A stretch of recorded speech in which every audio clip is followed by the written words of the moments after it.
Hello listeners and our learners. Welcome to the fifth and final program in our radio learning series.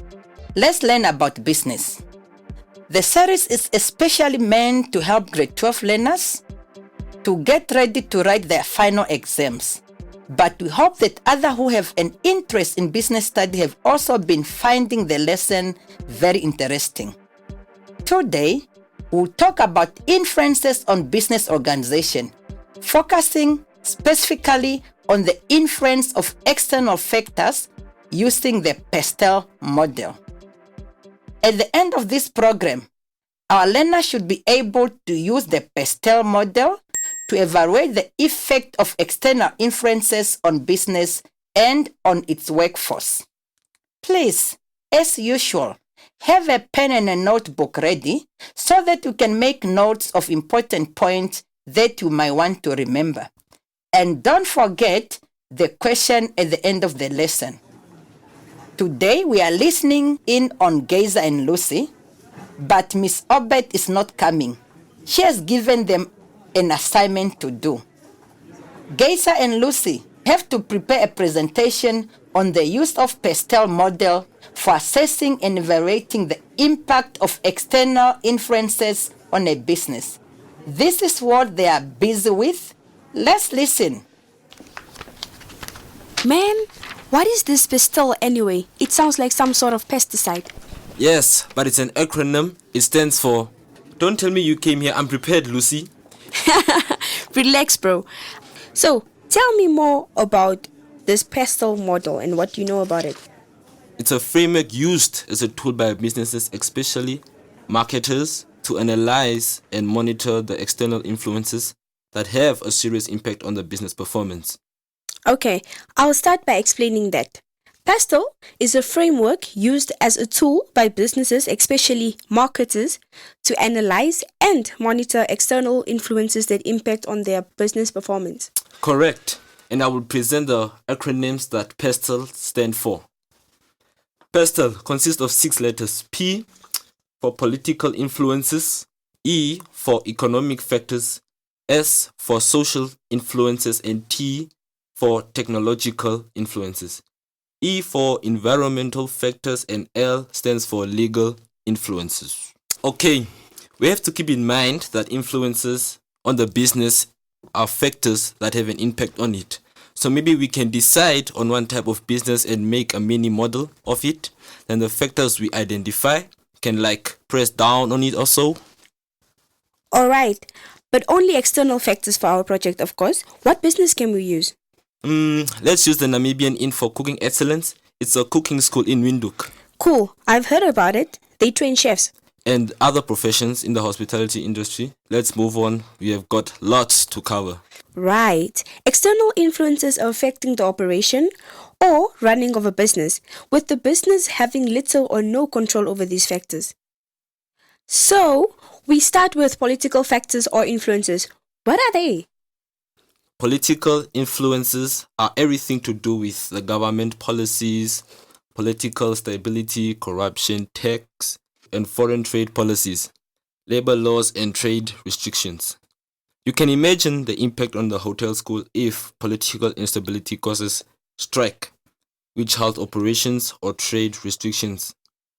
If South Africa decides not to export flour or oil to us, or if a law was passed to forbid chefs to work overtime or something like that, everything political that affects the operations of a business. I have another one. Whom can you always count on? Only your fingers. That's a joke for political factors? Yes, it is. I hope the learners at Ms. Obets think like you do. I will then discuss to what degree business activities are affected by the changes in the political environment. Meaning, the extent to which the government and the government policies may impact on a business. If there is a political stability in a country, businesses thrive. Political instability would affect both the cost and demand for services and goods provided by the business. Amidst the influences, the corruption, taxation policy, labor laws, and trade restrictions may have on its operation, the business can just try to adjust and make changes to the way they operate. For example, if direct tax on individuals is increased, then consumers will have less income to spend, so will cut back on some non-essential expenses. These political factors would affect the business sales badly. Yes, what did I tell you? Whom can you always count on? But only your fingers. Remember this, and it will make you think of political external influences of a business. Economic factors are changes that may impact a business, from changes in the bank interest rate, exchange rate with other countries that the business deals with, inflation rate, as well as obvious economic factors like the income that people generally get to spend and the unemployment rate. All of these economic factors will impact the competitiveness of a business. If the business operates in a community where there is a high unemployment rate, their customers may find it harder to buy products if the prices are expensive. When people do not have a lot of money to spend, spending power decreases. The business may have to adjust its prices if possible to meet their customers' needs, or the business may be forced to produce less to meet the falling demand. This again can lead to the redundancies or business closure. Namibia's repo rate recently increased from 4 points to 4.25, which reflects that the cost of borrowing money has increased. Businesses will now pay more for loans, which increase the cost of the business and the force of the business to increase prices to maintain their profit share. These economic factors are determinants of business economic performance. Okay, so what factor is next after political and economic factors? The next factor is social influences. That's about people. Okay, I've got it. Social factors can have an effect on the demand for a service or a product. For example, the willingness of workers to work under a certain condition or desire of customers to buy a certain product.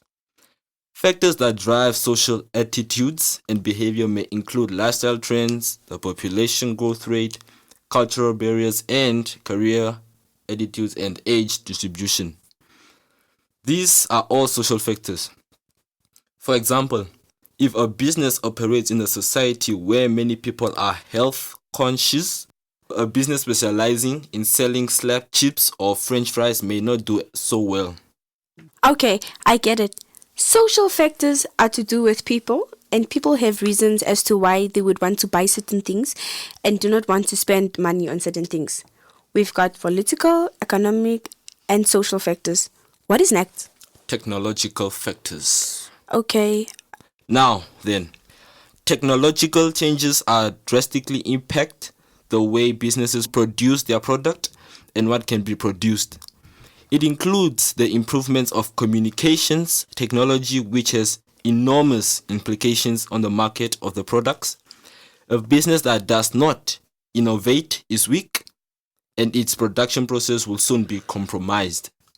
This is why research and development activities are essential for a business, including using automation to make production faster and more efficient. Automation makes production and marketing communication faster. Businesses can connect with consumers worldwide across vast broadband and internet links. A business that does not use those technologies may be negatively affected, including its workforce. That's what we can say about technological influences. What do you have for environmental influences, Lucy? I think you will like this little environmental joke. Why do the French eat snails? Don't know. Why do the French eat snails, Lucy? They don't like fast food. Okay, Lucy, that's quite a good one. Well, environmental factors include scarcities of raw material pollution targets, weather factors, environmental policies, and climate change. Namibian security guards are domestic workers, are entitled to minimum wages settled by the government and legalized as such. We can see that political factors also cross over into the legal territory. Many of these factors are in. It is especially farming and agriculture industries that are affected by such environmental influences.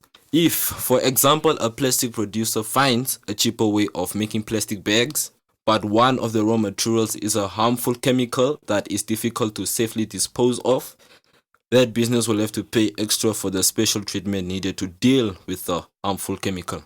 Yep, that makes total sense, Kaiser. I will get a good picture of cleaning chemical disposal to illustrate with our restaurant in the presentation. There is just one more external factor to look at, isn't there? We mentioned political, economic, social, technological, and environmental. That's 5. And I know there are 6 factors, right? Let's look then at legal factors that could impact the success of businesses. Factors like health, safety, regulations, advertising standards, employment laws, consumer protection, discrimination laws, copyright to patent laws. These are all laws, legal factors that could have an impact on business. For example, every business by law has to provide employees with protective clothing, but this increases business cost. Namibian security guards and domestic workers are entitled to minimum wages, set up by the government and legalized as such. We can see that political factors also cross over into legal territory. Many of these factors are integrated. It sure seems so. Now, are we done? Yes, we are. All the factors we have discussed could have positive and negative effects on a business and its employees. So we should be ready to answer as such if Ms. Obes asks during the presentation. Now we have a lot to do, getting our pictures and illustrating all the external factors that can impact business operations. Remember that PESTEL is a framework used as a tool by a business, especially marketers, to analyze and monitor the external influences that have serious impact on the business performance. I have an idea. Well done, you two. All the best with your presentation. I'll be there and I can't wait to see it. Thank you, ma'am. Listeners and grade 12 learners, this then concludes our lesson for today, and it also wraps up our series of 5 lessons in business studies. Before we say goodbye, here is a question to help you phrase answers for this topic. External influences on business operation according to the PESTEL model. In the exam, listen up. This is the case study for our question today. GAVCC sells savory snacks at Sawema Open Market. Evaluate the effect or the impact of any 3 external factors on GAVCC business. Remember, these are 14 points. Here is the hint, as usual. To get maximum marks, use your assessment objective. You'll get 3 points for knowledge, meaning you should mention at least 3 external factors. Then, 3 more marks for application. Make sure to apply each factors to your case of Sawema Savories. And 2 marks for analysis and 5 marks for your evaluation. Let's look at the instruction again, the case study. GAVCC sells savory snacks at Sawema Open Market. Evaluate the effect or impact of any 3 external factors on the GAVCC business. 14 marks. This is for 14 marks, as I say, allocated for knowledge, application, analysis, and mostly for evaluation. That's why you see the 5 marks. Enjoy the assignments. Thank you for listening, everybody. Thanks especially to our AS level learners who have been listening and making notes with us. Thanks to Ms. Ndapiwashali Kambonde, who wrote the lesson in this series, and other in the NAMCOR team who improved on them, including program developer Christoph Chiriutwe and the coordinator for e-learning material development, Ms. Audrey Porton. Our off-site script editor is Lynette Smith.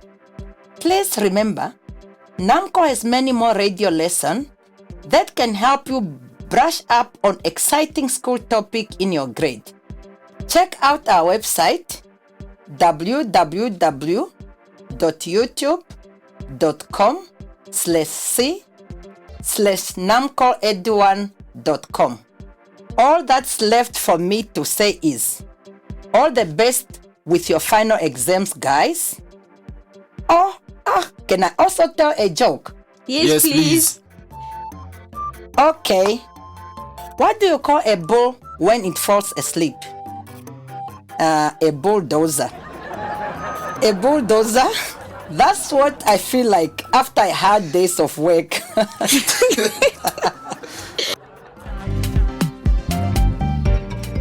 This lesson is produced by NAMCOL with funding from the Ministry of Education, Arts and Culture.